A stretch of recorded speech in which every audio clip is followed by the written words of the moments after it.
Delhi Srinagar Indigo ফ্লাইটে ঝড়ের কবলে 227 যাত্রী নিরাপদ।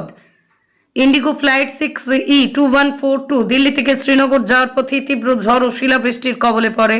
এই ঘটনায় বিমানের নাক ক্ষতিগ্রস্ত হয় এবং যাত্রীদের মধ্যে আতঙ্ক ছড়িয়ে পড়ে। পাইলট শ্রীনগর এয়ার ট্রাফিক কন্ট্রোলকে জরুরি অবস্থা ঘোষণা করে এবং দক্ষতার সঙ্গে সন্ধ্যে 6:30টায় শ্রীনগর বিমানবন্দরে নিরাপদ অবতরণ করেন। ফ্লাইটে থাকা 227 জন যাত্রী এবং ক্রু সদস্যরা নিরাপদে রয়েছেন। এয়ারলাইন বিমানটিকে এয়ারক্রাফট অন গ্রাউন্ড ঘোষণা করেছে, যার অর্থ এটি পরিদর্শন ও মেরামতের আগে উঠতে পারবে না। ঘটনার বিবরণে ফ্লাইটটি দিল্লি থেকে শ্রীনগরের উদ্দেশ্যে যাত্রা করেছিল, কিন্তু শ্রীনগরে নামার সময় হঠাৎ শিলাবৃষ্টির মুখোমুখি হয়। একজন যাত্রী এক্সে পোস্ট করে বলেন, এটি মৃত্যুর কাছাকাছি অভিজ্ঞতা ছিল।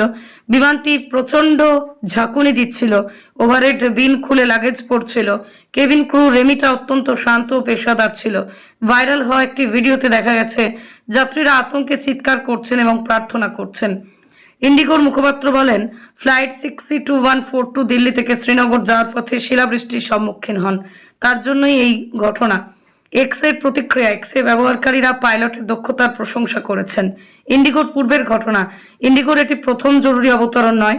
2023 পাটনায় ফ্লাইট 6E2433 ইঞ্জিন সমস্যার কারণে জরুরি অবতরণ করেছিল। 2024 বেঙ্গালুরুতে ফ্লাইট 6E6168 জ্বালানি সংকটে জরুরি অবতরণ করেছিল। এই ঘটনাগুলো বিমান নিরাপত্তা নিয়ে উদ্বেগ বাড়িয়েছে।